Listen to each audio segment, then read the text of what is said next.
Hello friends, welcome to our channel. Today we are going to study about the chapter 1 of science, that is food and human health #02। यानी हम बात करने वाले हैं आज water की। मैंने आपसे लास्ट वीडियो में कहा था कि हम नेक्स्ट वीडियो में हमारा पार्ट 2 स्टार्ट करेंगे, that is starting of water. आज हम बात करने वाले हैं प्रॉपर्टीज ऑफ ड्रिंकिंग वाटर की।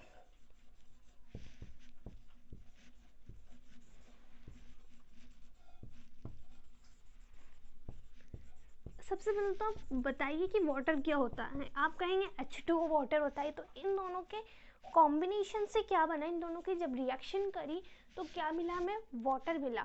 तो वाटर हमारे ऑक्सीजन वाटर में क्या है, यहाँ पे ऑक्सीजन है। ऑक्सीजन हमारी बॉडी में आता कैसे है, थ्रू प्लांट्स आता है।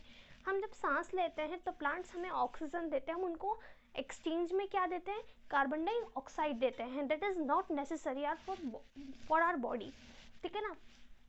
तो मैंने आपसे कहा कि वाटर H2O से बनता है। अब आप कहेंगे चलो ऑक्सीजन तो आ गया, हाइड्रोजन हमारी बॉडी में कैसे आया। हाइड्रोजन क्या करता है, हमारी बॉडी के टेम्परेचर को मेंटेन करता है।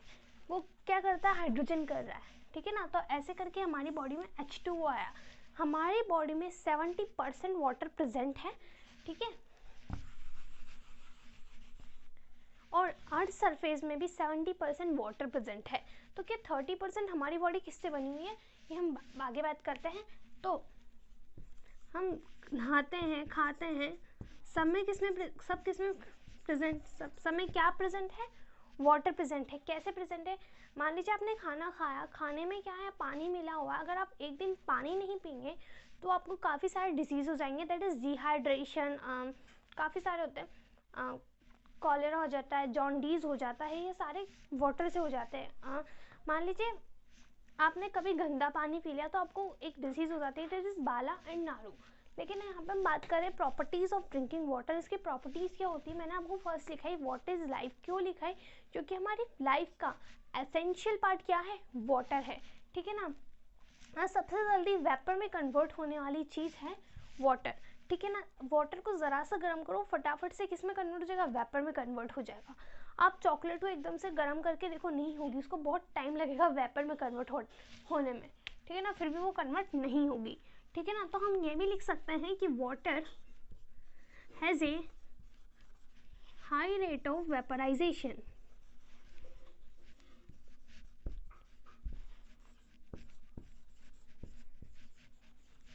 अब हम बात करते हैं आगे वाटर की मेल्टिंग एंड बॉइलिंग पॉइंट की।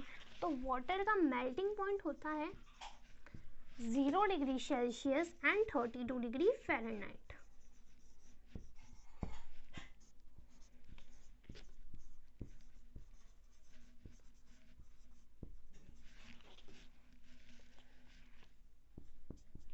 और इसका बॉइलिंग पॉइंट क्या होता है, वो होता है 100 डिग्री सेल्सियस। और इस पॉइंट पे वाटर दोनों स्टेट में एग्जिस्ट करेगा, that is solid and liquid. अगर वाटर का बॉइलिंग पॉइंट 100 डिग्री सेल्सियस तो इस स्टेट में वाटर सॉलिड भी रहेगा और लिक्विड भी रहेगा। सॉलिड कैसे रहता है water, in the form of ice, ठीक है। वाटर को हम जैसे ठंडा करते हैं वो आइस में कन्वर्ट हो जाता है, और हम गर्म करते हैं तो वो गैस की फॉर्म में हो जाता है। होता है ना, सी वाटर क्या हो रहा है, बादलों में जा रहा है, इवापोरेशन हो रहा है, तो उससे क्या बन रहा है, पानी बन रहा है, उसको हम पी रहे हैं। सबसे ज़्यादा प्योर वाटर होता है अपना रेन वाटर, उसमें किसी भी टाइप का बैक्टीरिया या माइक्रो ऑर्गेनिज्म प्रेजेंट नहीं होता है, ठीक है ना।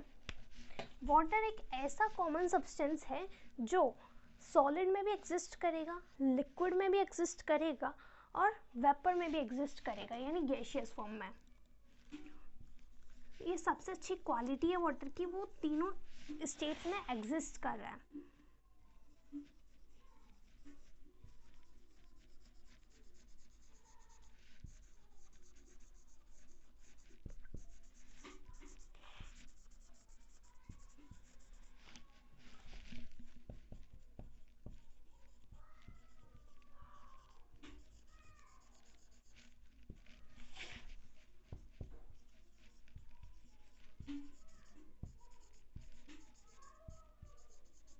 मैटर की 3 स्टेट्स क्या क्या हैं, solid, liquid and gas, S, L and G।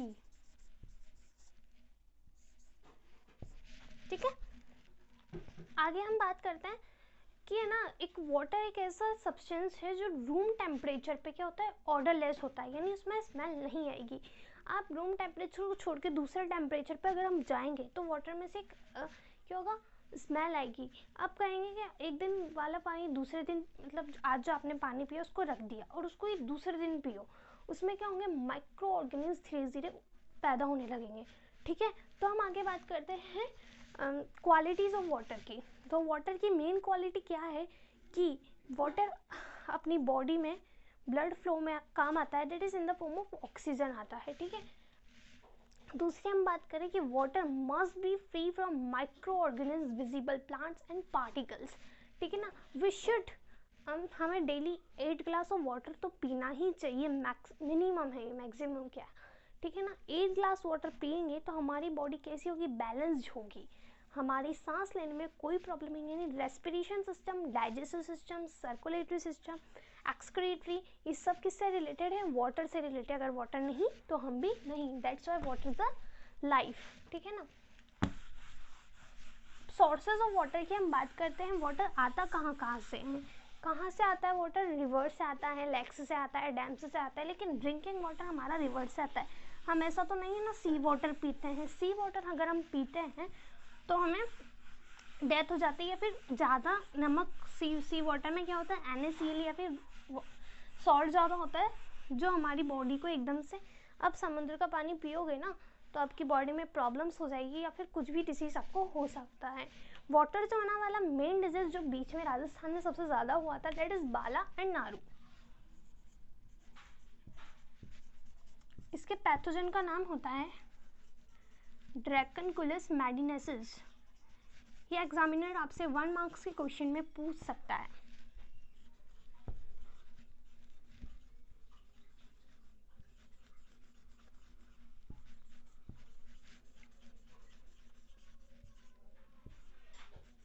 ठीक है, तो बाला एंड नारू है क्या, पहले क्या अभी के लोग क्या करते हैं, क्या वाटर क्या है इजीली प्रेजेंट नहीं हो पाता है आजकल, पानी की कमी चल रही है, तो क्या करते थे, रिवर्स में जाते थे। और रिवर्स में क्या करती है आजकल पब्लिक, बाथिंग करते हैं अपन, क्लोथ्स धोते हैं वहाँ पे अपन, गाड़ियाँ धोते हैं, तो इससे क्या हो रहा है, वो रिवर पॉल्यूट हो रहा है। तो वो पॉल्यूट हो रहा है मतलब गंदा हो रहा है, तो उस वाटर को क्या पानी नहीं मिलेगा, आप वहाँ जाके पी लोगे तो आपको क्या होगा, एकदम से मतलब धीरे धीरे आपकी बॉडी में पैथोजन होगा, दैट इज ड्रैकनकुलस मैडिनेसिस, इस वो आपकी बॉडी में आएगा और धीरे धीरे बड़ा होता जाएगा। वो आपके क्या करेगा, फिर एक फुंसी की फॉर्म में कहीं हो जाएगा, अपने यहाँ पे फुंसी हो जाएगी, हाथ पे हो सकती है, मुंह पे हो सकती है, पैर में हो सकती है, पेट में हो सकती है, कहीं हो जाएगी। फिर धीरे धीरे फुंसी में से सफ़ेद पानी निकलना स्टार्ट होता है और सफ़ेद पानी के साथ साथ एक कीड़ा निकलता है, दैट इज ड्रैकनकुलस मैडिनेसिस। तो क्या करता है, अपनी बॉडी को पूरी तरीके से स्पॉइल कर देता है, यानी जहर फैला देता है अपनी बॉडी में, जिससे हमारी डेथ हो सकती है। तो बाला एंड नारू में यही है कि हमें मेन तो उसका पैथोजन का नेम याद रखना है, और आप या फिर अगर इस चैप्टर में से तो वैसे तो 1 मार्क्स 2 मार्क्स के क्वेश्चन आएंगे, अगर कभी पूछ भी लें तो यही पूछेगा कि वो बाला एंड नारू है क्या, व्हाट इज़ द डिसीज़, ये तो डिसीज़ का नेम है ये बाला एंड नारू, एंड इसका पैथोजन का नाम है ड्रैकनकुलस मैडिनेसिस। तो अब बाला एंड नारू से बचने के लिए क्या करना चाहिए, हमेशा जब भी आप रेन वाटर, रिवर वाटर पीते हो या फिर आप घर पे भी पानी पीते हो तो उसे बॉईल करके या फिर कूल करके पीना चाहिए, जिससे क्या होता है इसमें प्रेजेंट माइक्रो ऑर्गेनिज्म और बैक्टीरियाज क्या होते हैं, मर जाते हैं। ठीक है, तो ये हमने बाला और नारू की बात करी। ठीक है ना, अगर हम पॉल्यूटेड वाटर पीते हैं तो हमें काफ़ी सारे डिजीज़ होता है, जैसे जॉन्डिस, कॉलेरा, बहुत सारे ऐसे काफ़ी डिजीजेस हैं।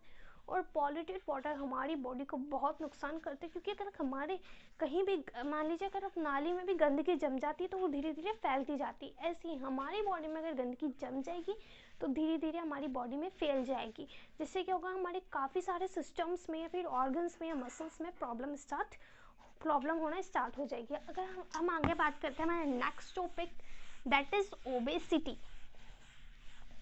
ओबेसिटी होता है हमारे मोटापा।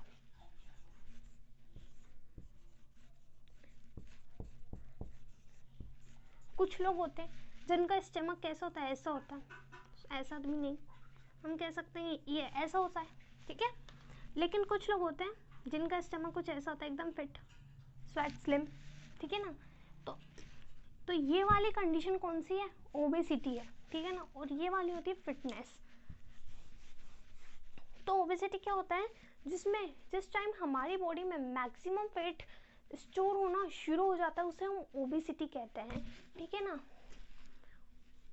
ओबेसिटी इज दैट कंडीशन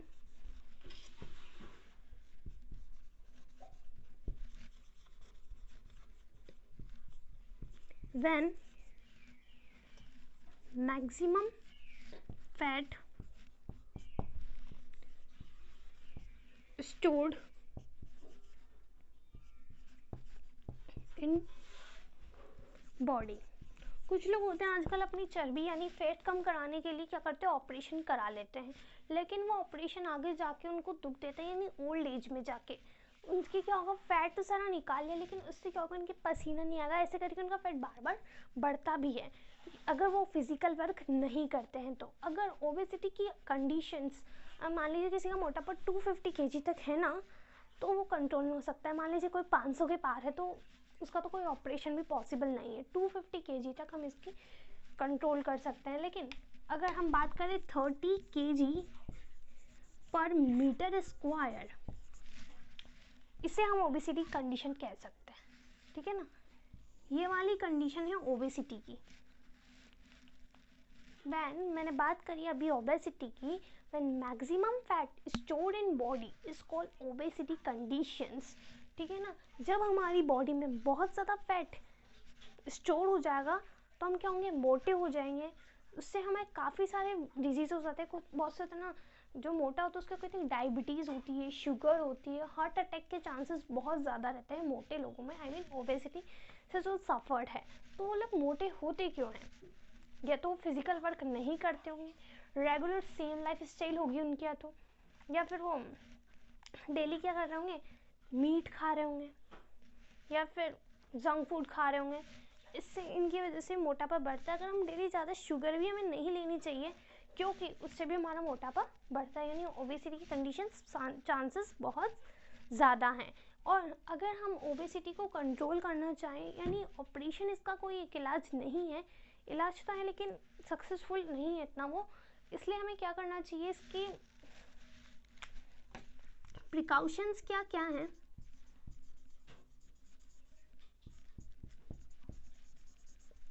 हमें क्या करना है? रेगुलर फिजिकल वर्क करना चाहिए, डेली एक्सरसाइज करनी चाहिए, हेल्दी खाना खाना चाहिए,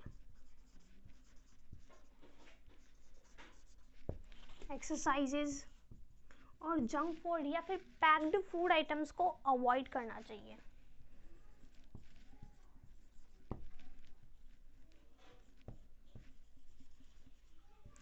सबसे ज़्यादा लोग मोटे वो होते हैं जो मीट खाते हैं, क्योंकि क्या हो रहा है? वो फैट ही खा रहे हैं और फैट ही उनकी बॉडी में जाके जम रहा है।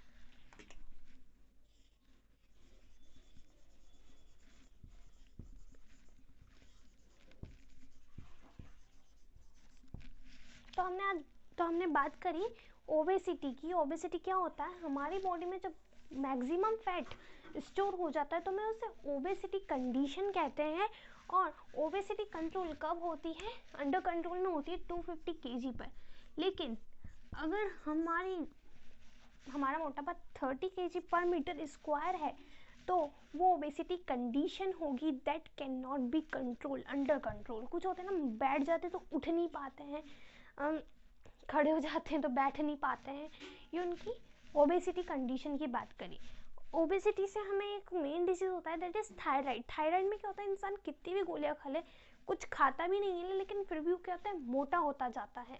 क्यों होता है? उसमें कौन से मिनरल की कमी है? दैट इज आयोडीन की, ठीक है ना। गोइटर भी हम उसे कहते हैं थायराइड को, लेकिन ये ओबेसिटी की एक अनादर कंडीशन है, ठीक है ना। प्रिकॉशंस हमें क्या क्या करने चाहिए? मतलब ओबेसिटी से बचने के लिए हमें फिजिकल वर्क डेली करना चाहिए, डेली एक्सरसाइज करनी चाहिए, जंक फूड अवॉइड करना चाहिए, पैक फूड नहीं खाना चाहिए, डेली हमें ग्रीन वेजिटेबल्स मस्ट बी ईट, ठीक है ना, ये खाना ज़रूरी है। आगे हम बात करते हैं ब्लड प्रेशर की।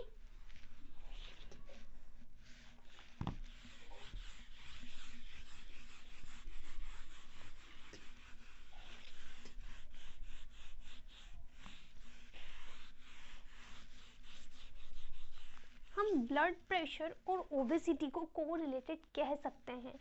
जिनका मोटापा ज़्यादा होता है उनमें ब्लड प्रेशर कैसा होता है, लो होता है। ब्लड प्रेशर को क्या कहेंगे आप, सर्कुलेशन ऑफ ब्लड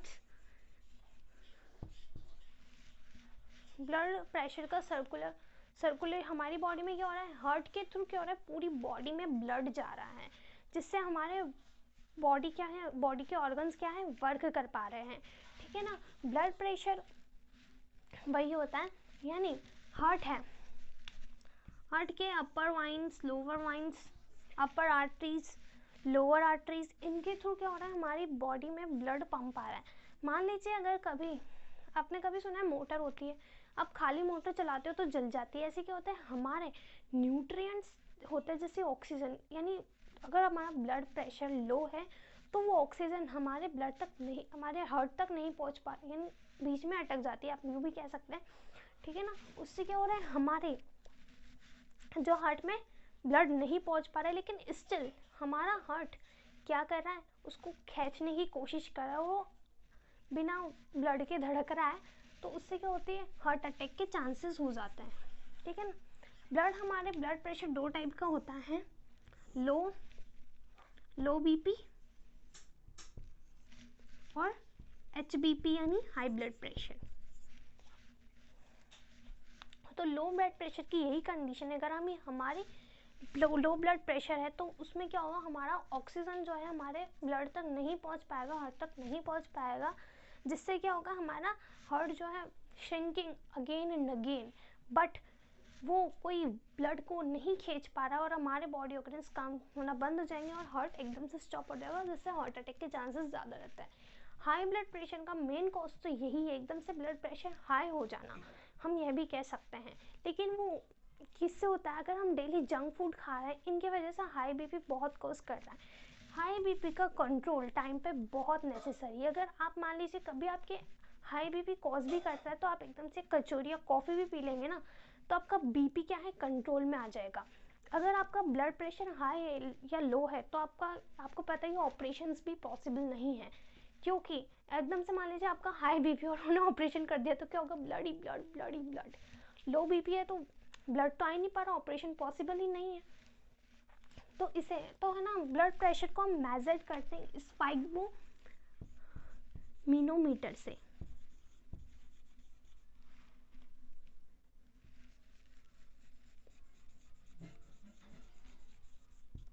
मीटर से सबसे पहले हमारे हाई बीपी को डिस्क्राइब किया था स्टेफन हील्स ने तो स्फाइग्मोमीटर से एक हॉर्स का ब्लड प्रेशर मेजर किया था इन 1733 में। इनके हमें नेम याद रखना बहुत ज़रूरी है। कब किया था, 1733 में। Measurement of blood pressure was done by Stephen heels.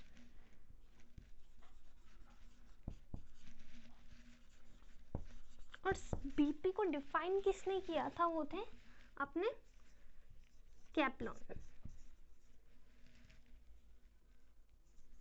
ठीक है ना। इन्होंने तो पहले ही 1733 में नाप नूप के छोड़ दिया, लेकिन उन्होंने डिफाइन करके बताया कि बीपी होता क्या है 1983 में। ओके। तो मैंने बात करी यहाँ पे बीपी को, ये स्फाइग्मोमीटर से नापा जाता है, लेकिन किसकी फॉर्म में, सिस्टोलिक एंड डिस्टोलिक की फॉर्म में। सिस्टोलिक मेन सिस्टोलिक होता है अपने 120 और डिस्टोलिक होता है 80। नॉर्मल ह्यूमन का मर्क्यूरी में इसकी यूनिट होती है। नॉर्मल ह्यूमन का अगर सिस्टोलिक और डिस्टोलिक 120 या 90 है मैक्सिमम, तो उसे बीपी की नॉर्मल प्रॉब्लम हो सकती है, लेकिन होगी नहीं वैसे तो। अगर ये बहुत कम रेट पे भी चला 0 या फिर 20 पे भी आ जाते हैं सिस्टोलिक डिस्टोलिक, तो हमारी बॉडीज़ में डिसीजेस या फिर मरने के चांसेस ज़्यादा रहते हैं। तो आज हमने पढ़ा BP, obesity, water sources, properties, qualities, ये आज हमने सबने पढ़े। ठीक है ना। तो हम नेक्स्ट वीडियो में बात करेंगे next topic that is intoxicants की। तो we will see you in next video and soon. Tata bye bye.